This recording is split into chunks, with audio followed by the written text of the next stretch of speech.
Welcome to the Digital Culture Podcast. I'm Marium. I'm Taeheon. I'm Alex. I'm Maxine. And I'm Sloane. We are all hosts in the Digital Culture Podcast, where we dive deeper into digital culture and its implications. And this week, we're going to be diving further into ethics in the technology sphere and how potentially our ethics are actually dulling over time due to technology. So, whoa, what an interesting topic, huh, guys?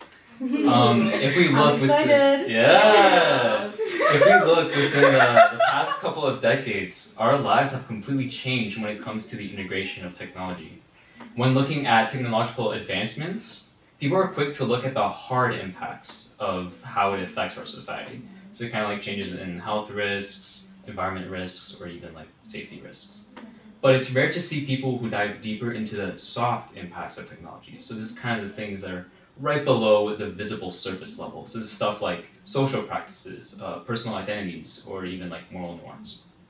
And what's even crazier is how the ever-growing technology is actually changing our moral compass, and argue that it's making it more blurred and duller over time. So I've come across an article that actually talks about anticipating the interaction between technology and morality. So basically using a scenario study of bio-nanotechnology, which is basically just medicine technology, but within like the molecular scale.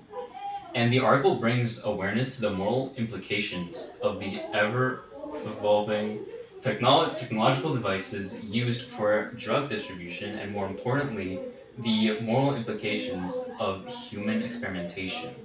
They talk about different phases or kind of like time periods in which the devices change, and therefore moral ambiguity becomes apparent.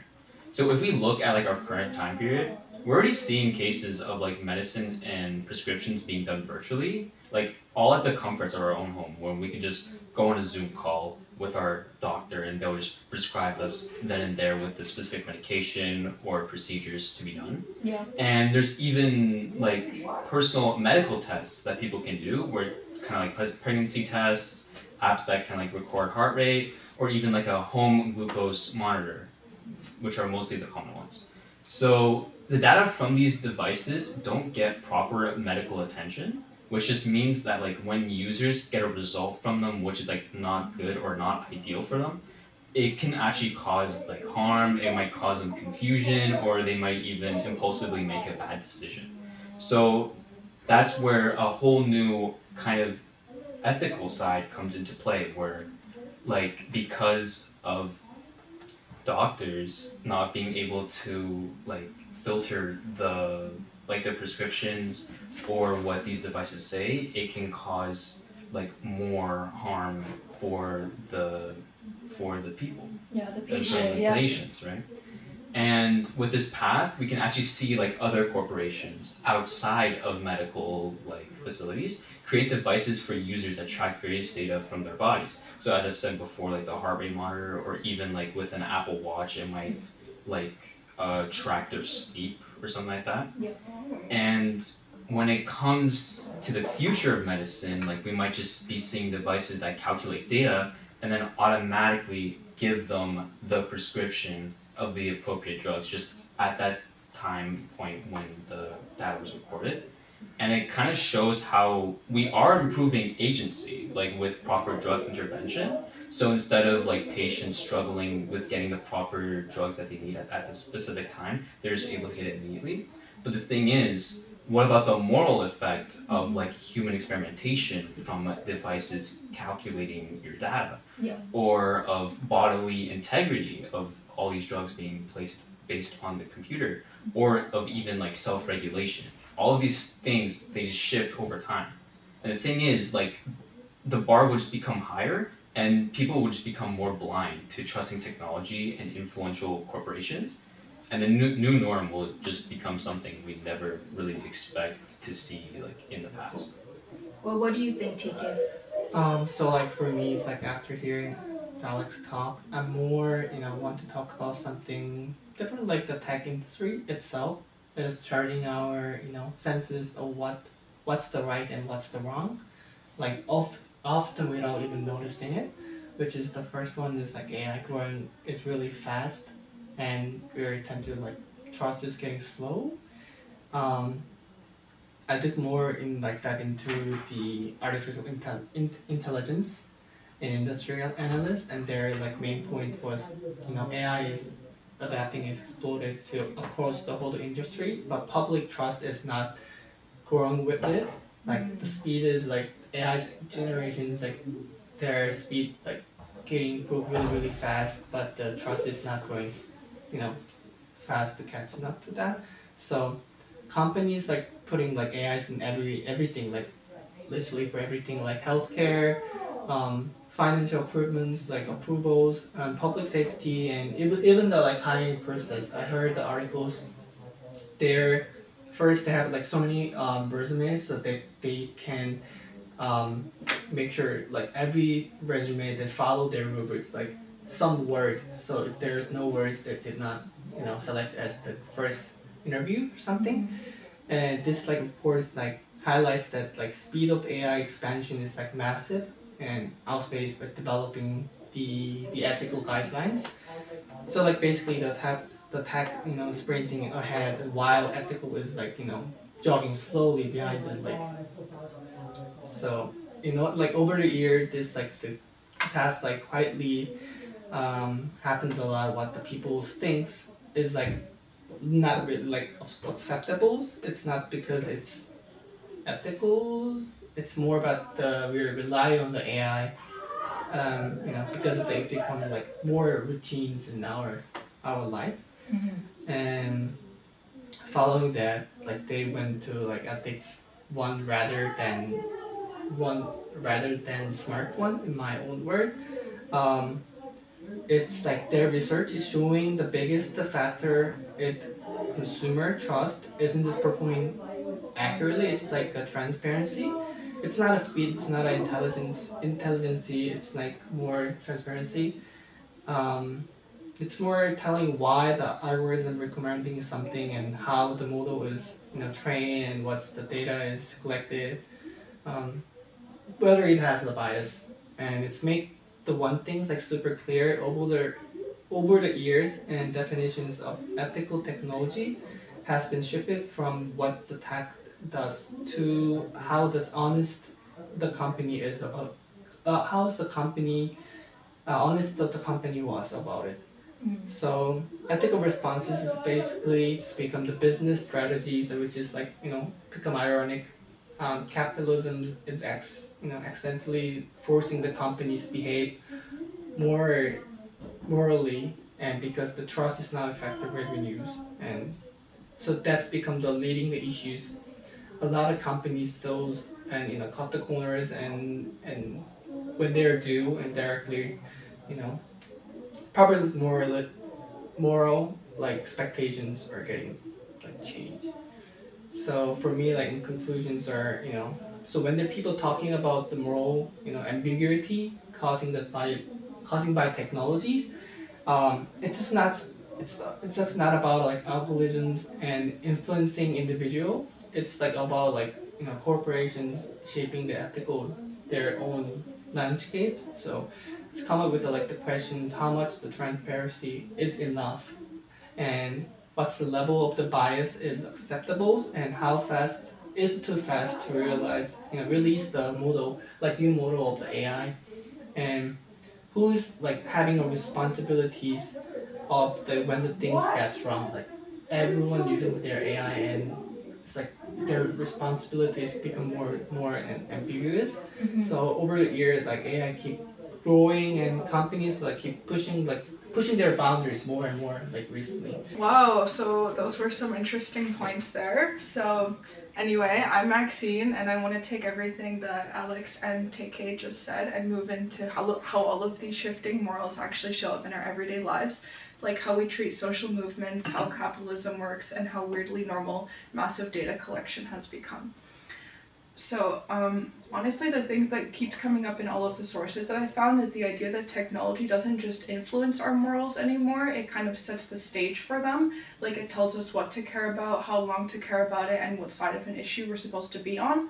One article that really grabbed my attention was by, his name is Ralph in 2021, and it was in the Journal of Business Ethics, and he was looking at how social media played a role in the 2019 Christchurch terrorist attack, and not in the obvious way, but in the way that platforms supported this event by like algorithms that pushed like extreme content because it got more attention.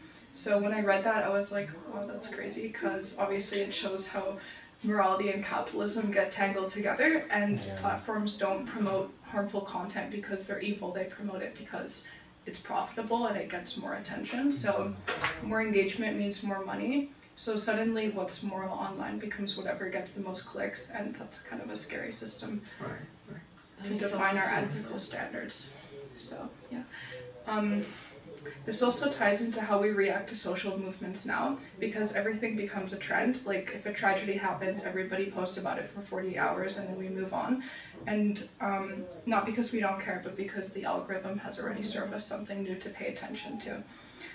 And so a moral compass becomes as fast and as stable as the For You page. Okay. Then I came across a Harvard Gazette article in 2020 that talked about how AI is taking over bigger decision-making roles in industries like finance, hiring, and even in healthcare. The article said people are worried because we don't know who's accountable when an AI system gets something wrong. Like if a hiring algorithm is biased and rejects people unfairly, is it the developer's fault? Is it the company's fault or the algorithm's fault? We're basically handing huge moral decisions to machines, but we haven't figured out the ethics part of it yet. And the thing is, we kind of accept it because we let Netflix recommend our taste, and we let Google tell us which way to drive, and some people even let TikTok tell them their diagnosis before a doctor even does. So Yeah, That's true. real. That's very true. Yeah. So it's kind of like we've outsourced our judgment, which used to be like a really personal human thing, and that kind of leads into another article that I found by Technology Magazine.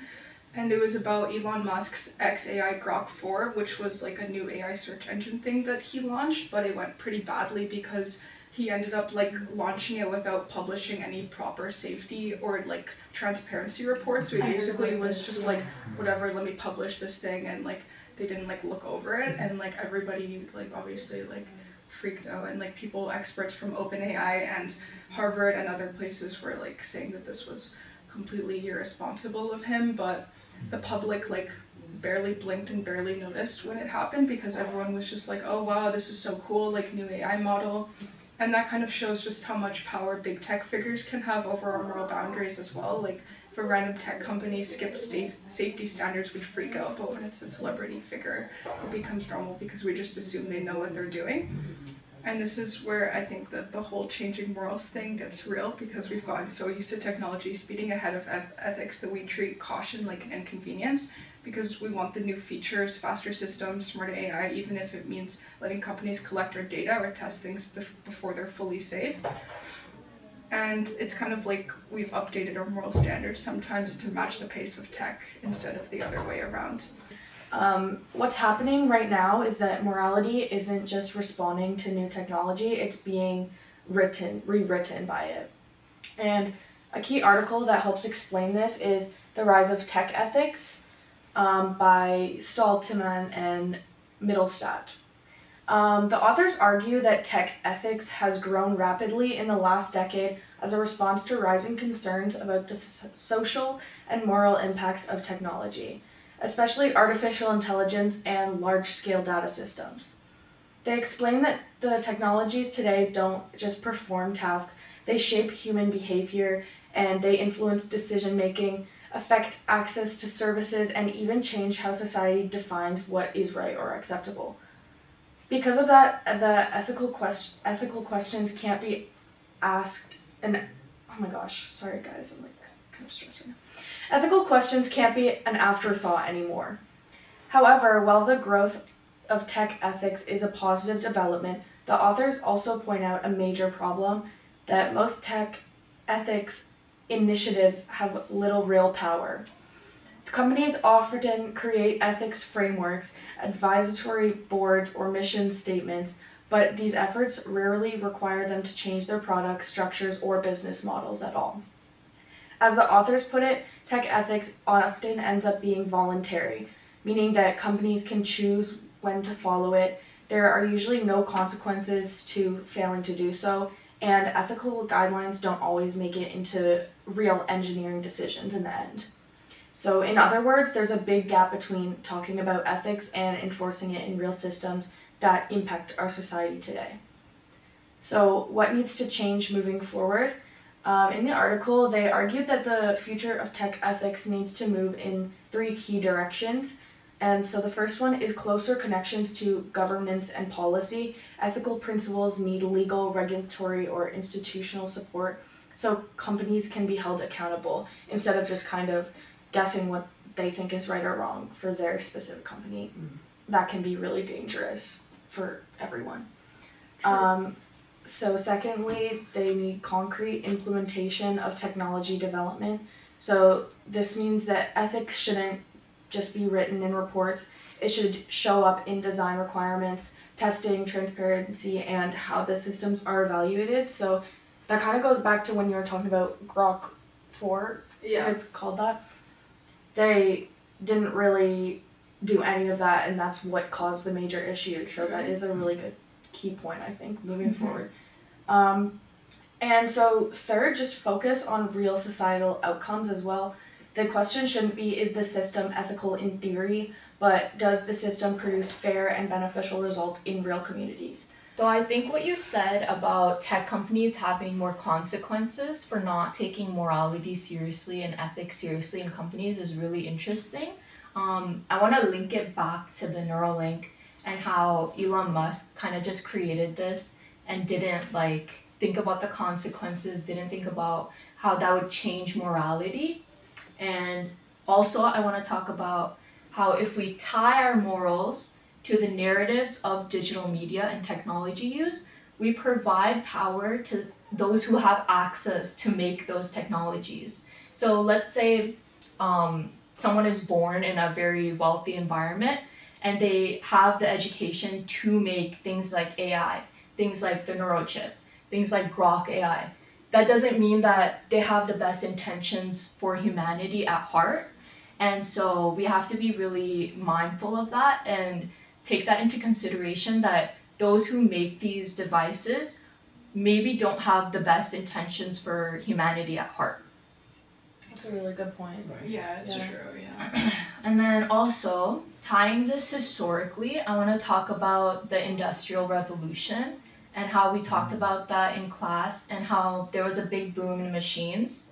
And so during that time, this idea of the maximum productivity worker was invented.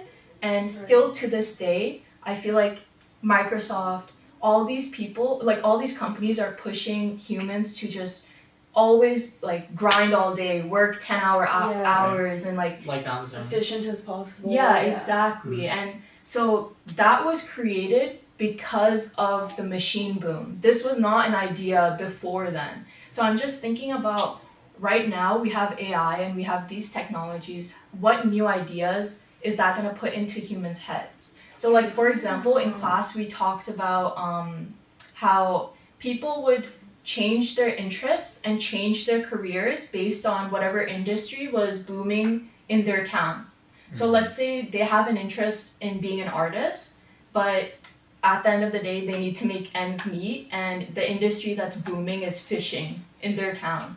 So that changes their entire life, right? That changes their entire morals, that changes so much. So I think we need to take that into account that whatever is booming in tech right now and whatever we see in digital media changes our personalities, changes our careers, especially us as designers. We never thought AI and technology would change it.